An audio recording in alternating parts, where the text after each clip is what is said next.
Lisa, hello. Hello. Yes. Yeah, I just wanted to call and say I hate some of your views about women. I just think they're outrageous. Well, like what exactly?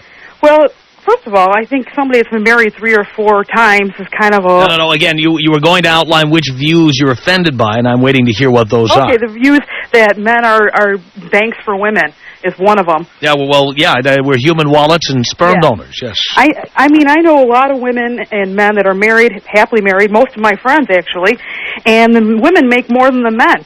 Well, that's probably because most of these women are not that attractive. That's generally what you have. Actually, you know what? I'm not fat. I'm not ugly. I was talking about a whole group of women, not just you. All my friends are pretty attractive. Really? How much do they weigh? Well, most of them weigh between 120 and 150. 150 is fat, dear. If you're 5'9"? Yeah, it is. Maybe not in Buffalo, but most of the... I've lived in California, so I... well, we don't have a lot of girls that weigh 150 here unless they're 6'4".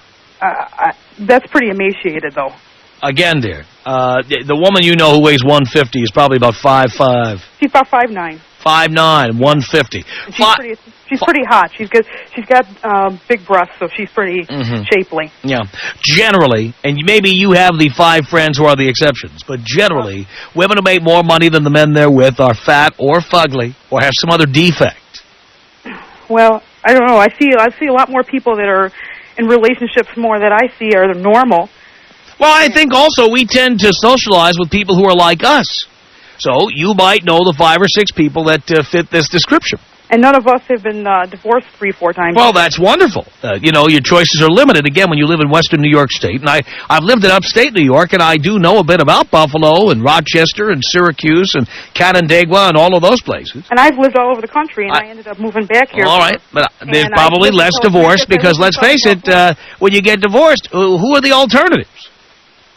Well, you could always leave. I mean, I've lost... You could, and you did, didn't you? Yeah, I did. All right. And actually did. I mean, places like Buffalo have less divorce than California. Why? Because in California, there's more women to trade up to. That's true, but, you know, most of those women are pretty shallow. And we're not looking for depth. We're looking for veneer. You know what? You can't stay in bed 24/7, Tom. But that's not the point. When we're not in bed, we want to have a nice piece. We want to have a nice piece of arm candy we can show off to the boys. I mean, when we're not having sex, we want to say, look how successful I am. I compare women to cars. Like, look at the car I drive. Look at what I'm driving. You can't drive your car 24 hours a day, but you sure can park it in the driveway and say, look at that, boys. Look how prosperous I am. Well, what do you do? Most women want a relationship. They may not want marriage in a conventional sense, but I've lived in California, too, and I know that most of those women, especially trying to get a successful guy like you, are going to try and trap them eventually. Well, they can try to do that. Are interested in men like you. I use condoms, always. I am aware that women try to trap men into marriage. I lecture about that subject all the time. And so I'm not worried about it. I know what I'm up against. I mean, I lived in California, so I'm well aware of what's out there. Why buy the cow when you can get the milk for free? And believe me, I've gotten more free milk than most guys. Well, you must have your foot out a lot trying to kick these women out of bed before they can talk to you. You know what? No, I don't kick them out of bed. I'm in their bed, and then I get up and leave so that I don't have to kick them out. And so that they don't start coming over to my place when I don't want them around. Well, that's pretty smart. Because eventually they're going to want something from you. Well, they may want it. You're dealing with. They may want it, but they're not going to get it. Well, I just wanted to say I don't think that your attitude is the norm. I'm not saying it's the norm. I'm saying it's right.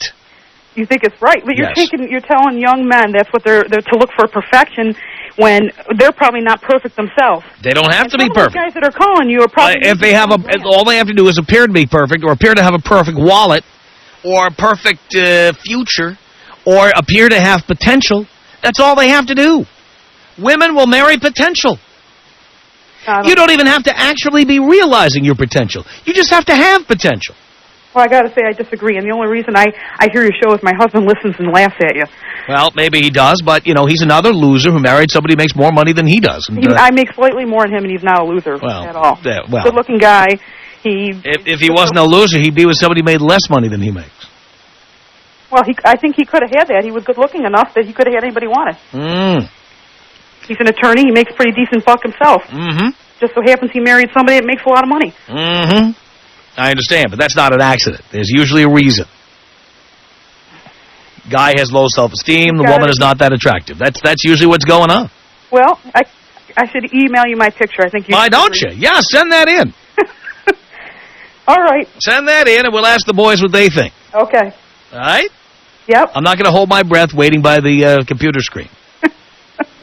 All right. All right. Bye. Thank you so much.